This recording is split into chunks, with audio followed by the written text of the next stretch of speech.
Hi, thank you for joining us today for the Springfield Business and Economic Review. I'm your host, Sarah Wolin with the Greater Springfield Chamber of Commerce.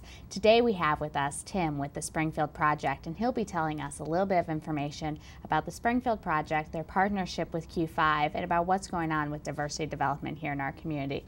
Tim, thanks for joining us today. Thanks for having me. Great to have you.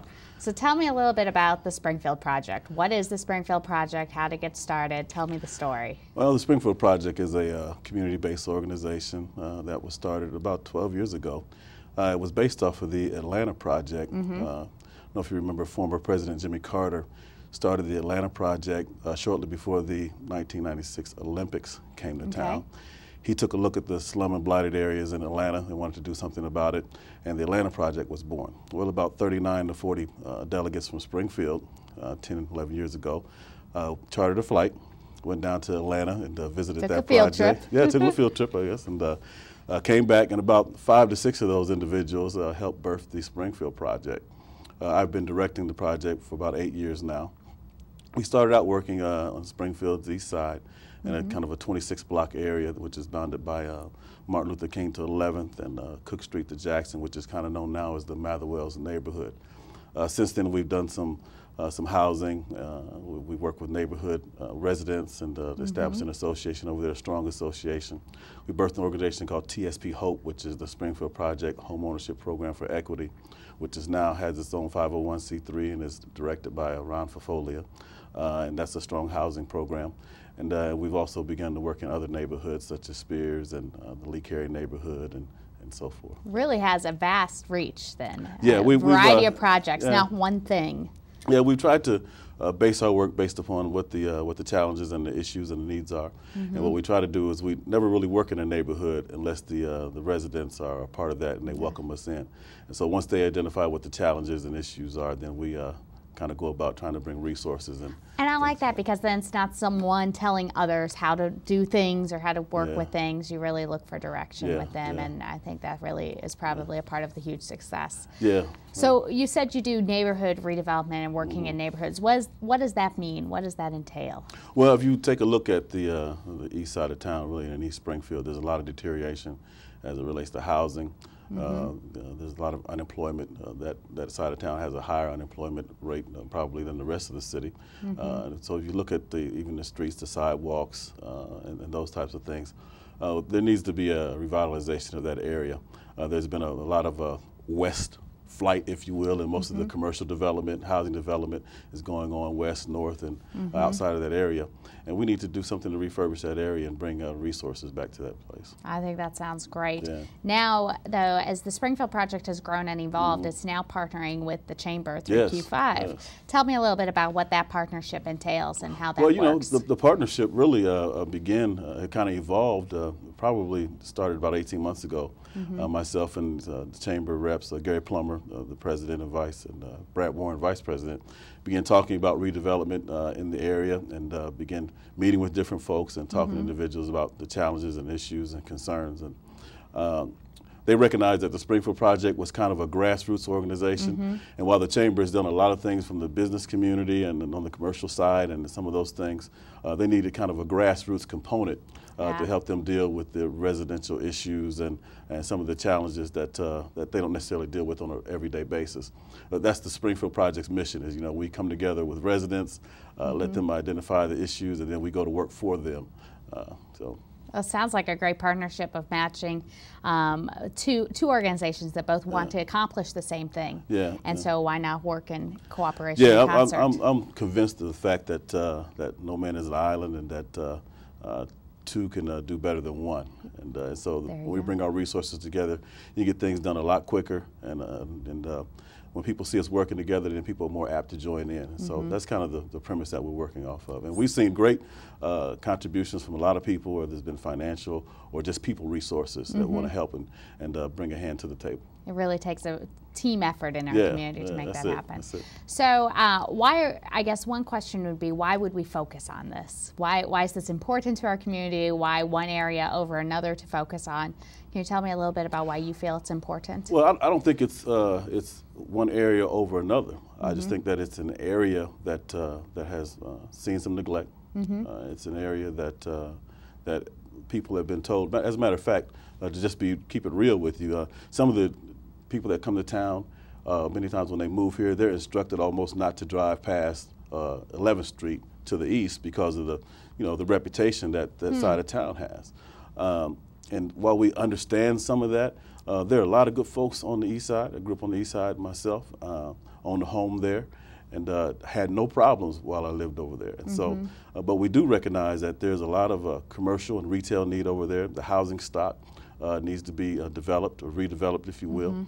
And so we want to make that a place where, if you look at the city of Springfield, a lot of the traffic that comes into Springfield, a lot of the employees that are going to work come through South Grand, come through Cook Street, they come down Clear Lake, they come through the east side of town.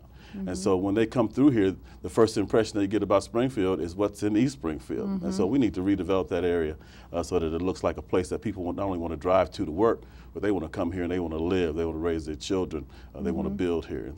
And one thing you talked about earlier also when you're talking about partnering is the employment within on the east side and helping to increase that. So it's not just a bricks and mortar thing we're looking at, we're really looking at all the people behind it. Yeah, you really have to deal with the people issues, and that's kind of where TSP and TSP Hope are separate. TSP Hope, our sister organization, deals with the housing component, but you can have all the new bricks and mortar that you want. If you don't have people to move into those places, then you just have doesn't do any good. And so you have to deal with the economic base. You have to deal with the employment situation, and so we're trying to work on a lot of those issues as well. Well, that sounds great. I know one new initiative that's been rolled out is the micro loan program. Yes.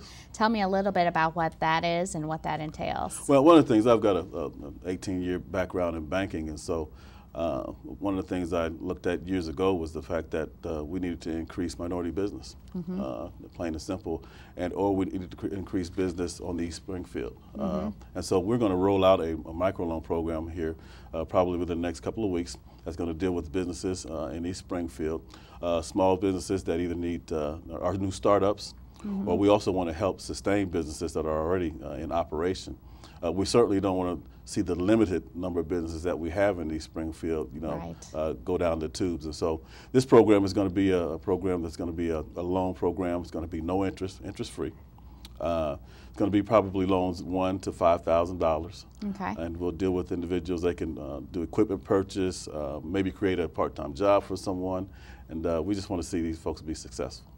Yeah, what kind of things can $1,000 to $5,000 achieve for a business? Well, you take a look at it. I mean, it might sound minute, or it might not sound quite that much for a person that has a large business. But if you're a business owner and you're working behind the counter all day by yourself, $1,000 goes a long way into maybe bringing somebody on part-time or helping you to secure some additional items for your store, whatever that might be. And so it sounds minimal to a lot of folks, but you ask someone that has just started up a business and they have a lawn care business, $500 will allow them to buy that new piece of equipment that they need in order to go from doing just residential lawn care to doing commercial lawn care. So it can really launch them. That's right. It can really move them forward. Right. And these are low interest or no interest loans? These will be no interest loans. No interest loans. Yeah, because that's nice. Again, yeah, it is. That's a good deal. I need to apply for one myself. But, yeah. But I think the thing is that we don't want to strap these businesses. We already know that they're struggling to survive. We want to get some capital in their hands to help them move forward, and then give them the opportunity to pay back so that it becomes kind of a revolving loan fund so we can continue the operation. Now, this is a partnership with the Springfield Project, the Greater Springfield Chamber of Commerce, and Illinois Ventures for Community Action. So, okay, so those three entities then come together with the funds to start this rolling, and then as business owners pay it back, it can continue to grow and continue to help folks down the road. And again, this is a fine way to help the entire Q5 initiative as it relates to economic development. And so, so tell me a little bit then about what the process would be. Someone's interested. They hear about this. They hear about no interest loans for small businesses, $1,000 to $5,000. How could they go about getting engaged in that process? Well, first thing you need to do is fill out an application, of course, and you'll be able to come to the Small Business Development Center, which is run by Lincoln Land. They're located in our TSP Hope building on Cook Street, and they also have an office in the Greater Springfield Chamber of Commerce office downtown. And they'll also be able to go to the Black Chamber of Commerce, which is a partner in this, to pick up an application. After they filled out the application, it's really just a one-page application. that details what the business is, who the business owner is, and what you're going to do with the funds that you requested. There'll be a small loan committee that will take a look at each loan application and make the determination of whether or not if it's approved or not approved. And then we'll go from there. Funds will be dispersed probably within 30 days of the application. Great. So it's not long. You don't have to wait 2 years to find out and go through that. What type of criteria will they use when they're reviewing those applications to decide whether or not they should or shouldn't get the funds? Well, we'll look at job creation. Again, if you're going to create a part-time job, how is it going to expand your business? Is the business, where's the business located? Is it located in an area that is low income, slum blight, that type of thing? And, so priority would be given to those businesses? Yeah, and then we want to really look at helping those that maybe can't get funds from a bank. Traditional. The traditional funds, right, yeah. So requirements, though, in order to apply, are you required to be in a certain area of town, or? Not necessarily. Again, I believe in that the whole entire Springfield, we don't want to separate it out. But there is some emphasis, and I never try to shy away from the fact that there is a greater emphasis on East Springfield, because that's where the most help is needed. All you got to do is just take a drive through, and you'll know it for yourself. There you go. So anyone can either call. Can they call you to? They can call me. They can call me. And at what's my your office. phone number? My number is 525-1175. Okay. Or they can stop by the Small Business Development Center at Lincoln Land Community College at their East Springfield campus on Cook, or at their downtown location. Exactly. And they can also stop by the Black Chamber of Commerce, which is on Christmas Hill Drive. Right. So a number of places. I think, again, you talked earlier about a partnership and working together. You've just listed a whole slew now of more partners. And I think, really sounds like it's a community effort. Yeah, and we expect to continue this and grow the funds each year, and just kind of go from there and watch the impact take place. That sounds wonderful. Another program that I know you've been real active with is the Summer Youth Employment Program. Right. Tell me a little bit about what that is. I know that's something you've grown throughout the years, and tell me a little bit about the history of it. Well, the Youth Employment Program is kind of my baby. Yeah, it really is. The reason is because I came through the Youth Employment Program, and all of my subsequent success, if you want to call it success at all, was based upon that first work experience that I had. Wow. When I was in high school. Now, you grew up here in Springfield? Well, most of my adult life. I mean, and I left for a while. I came back my junior year of high school and finished school here. But when I came back, I found out about an office occupations program that allowed me to go to school part-time and then go to work and still get credit. I did that, and I ended up working at a bank. Initially started out painting the boiler room, which is about 105 degrees, and carting, working in cobwebs and carting stuff across the downtown square. But I had an 18-year career there that was very successful and launched me into other endeavors. So 18 years started by painting a boiler room. That's right. Who knew? Yeah, and so that whole youth employment piece changed my whole perspective and changed my life entirely.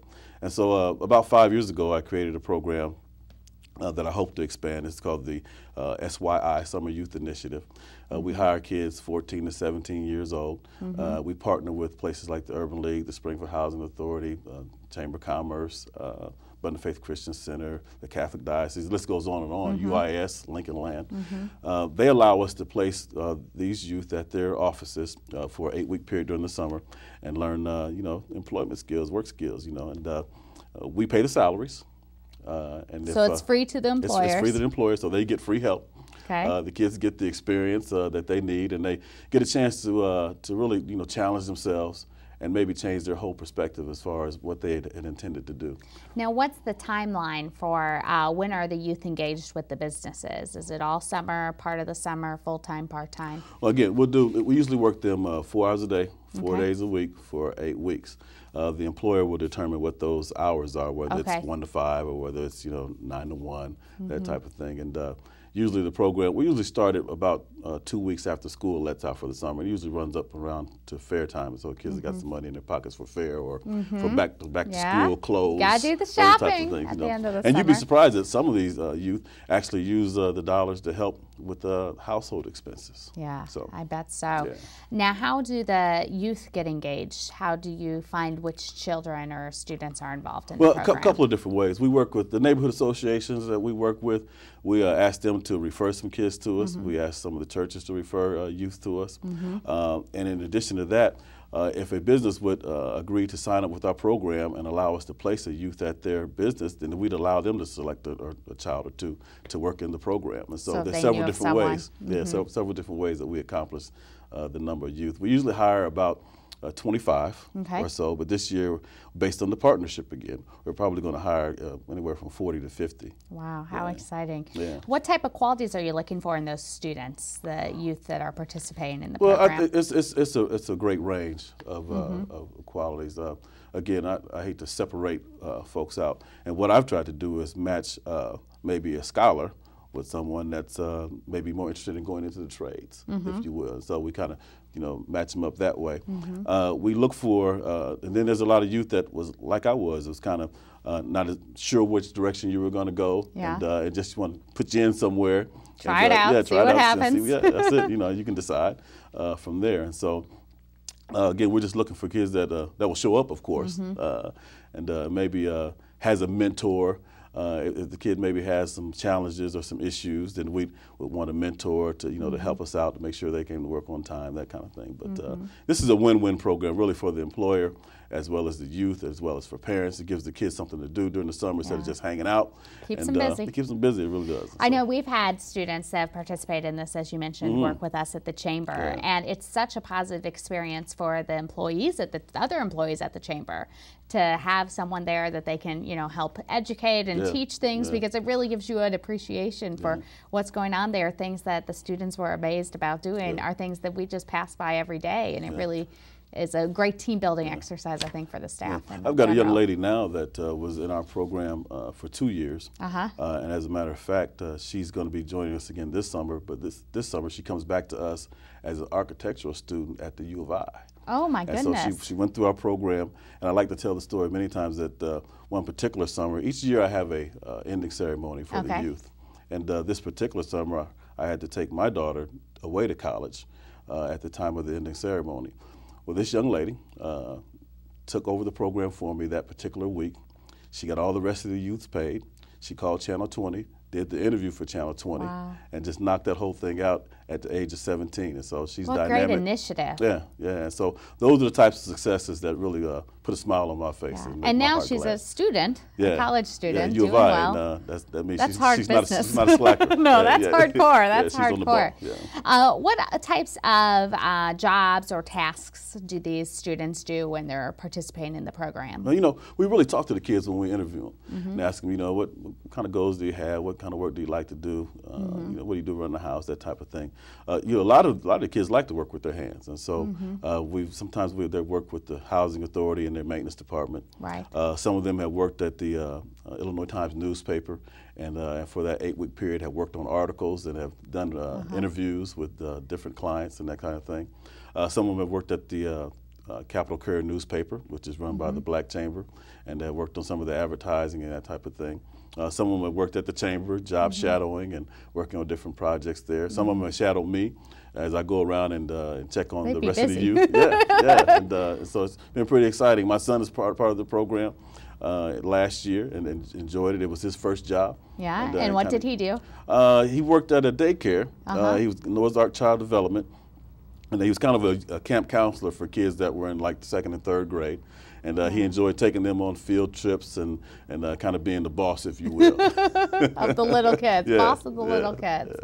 Well, and again, this is a program that any business, do they have to be here in Springfield or the businesses? Well, we're looking at Springfield and Sangamon County. At this point. Transportation needs probably come in and play with that. So any business can participate. Can it be a small business or a larger nonprofit? It can. Any requirements with that? Yeah, no, not at all. Not at all. So any business, and for a business to get involved, how would they do that? Again, all they got to do is contact us at 525-1175, and we'll get them hooked up with the application so they can see how the program works. Okay. I've got a little package that we can give out to them to talk about what the parameters are and how things go. Yeah. And it's a pretty simple process. We try to make it real simple so that it's not intimidating to anybody. And it sounds like it's flexible also with what hours the students are there, even what weeks they're there. It really allows it to meet the business's needs as well as the students. So I think that sounds good. And in some cases, if you can take a youth for a little more time, we'll allow that. If you can take one, maybe you don't have quite 16 hours a week, but you got 12, then we can work that. And so really a flexible program that has been really beneficial. And again, free for the business, free for the student. Unless the business, just insist upon paying you won't salary. turn it down? We won't say no. Okay. But we do look for, the success of the program has been so great that several of the businesses over the past few years, UIS, Lincoln Land, to name a couple, have sponsored their kids in the second year. Oh, wow. So they've allowed them a place to work and also pay the salary. So the student has really done well and earned and that allowed us to take those two salaries and put them for someone else. That's it. So now, when you're paying the salary, the student is an employee of yours? Yeah, the student is actually an employee of the Springfield project. Okay. We will cut the checks and they'll get paid just like I do. Okay. And have the taxes taken out and that type of thing. And so they'll get paid directly from us. So a lot less paperwork for the businesses to do it that way. It's almost seamless for them, except just allowing the kids to come. And we'll do a couple of site visits during the course of the employment and just kind of go from there. Well, great. Any other success stories you'd like to share about past summer youth employment programs? Oh, wow. I think there's probably many. We work, again, with a lot of the business. The Boys and Girls Club, they usually take about 5 to 6 youth for us. And the response from there has been dynamic as far as the kids being able to interact with younger kids and just spurring them on to, their own new careers as they're, graduating from high school. And some of they're going all kind of different directions. Some are going into the Air Force and Armed Services. Some are going to college. Some will be working for these local businesses. One of the things I'd like to see happen, Sarah, is the fact that I think that we can establish a qualified pool of talent out of this youth employment program. So my goal is really to expand it to year-round with business participation. And I think that a lot of our youth right now graduate from college and then they never come home except to visit. Yeah. I think that if we can establish a relationship with some of these youth early on, have them going to college here in town at UIS, Lincoln Land, and then have a place for them to work as they come out. Because they've already established a relationship, we can grow a pool of talent right here in Springfield. Growing talent, because I think a lot of the challenges we see in our economic growth is that workforce component of it. Because again, you said earlier, if you build the houses and no one moves in it, it doesn't help. Same thing, if we have the jobs here and we don't have anyone to fill them, we again would have challenges. So growing those here locally is a great idea. Fabulous.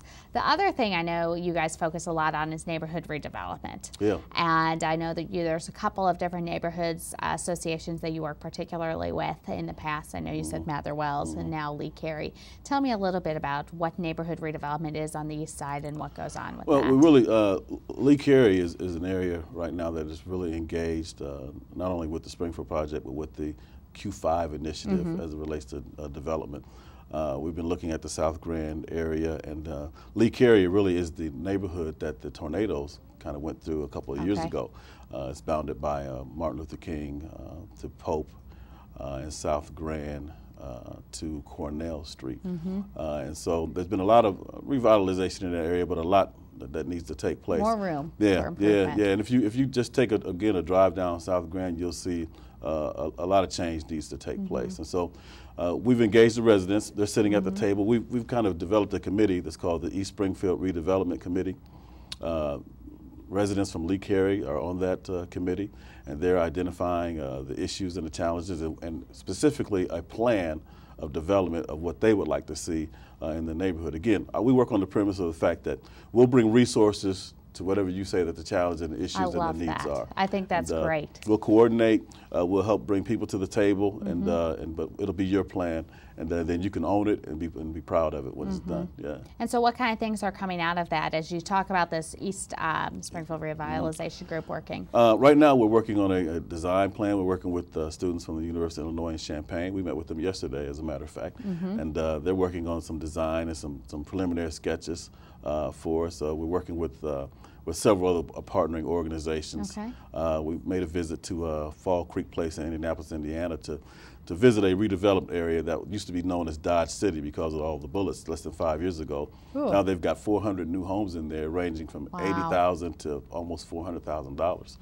It was a resident community development corporation, banking partnership, if you will.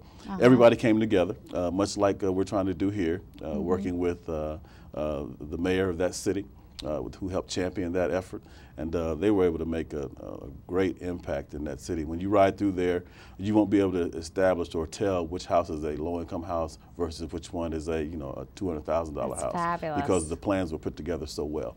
That's great. So we're looking to do something similar to that here in East Springfield, and we believe it's going to happen. We got great help from Gail Simpson, who's the Alderman of Ward 2. And again, the chamber presence and a whole lot of other folks that are partnering with us.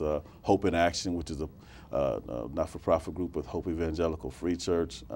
Just the list goes on and on. Right. The Lee Carey Neighborhood Association itself. And we're excited about the partnership and look forward to things to come. It really is all coming together, all those partners. Not without challenge. Yeah. But hey, when we get done with it, you'll see it was all worth it.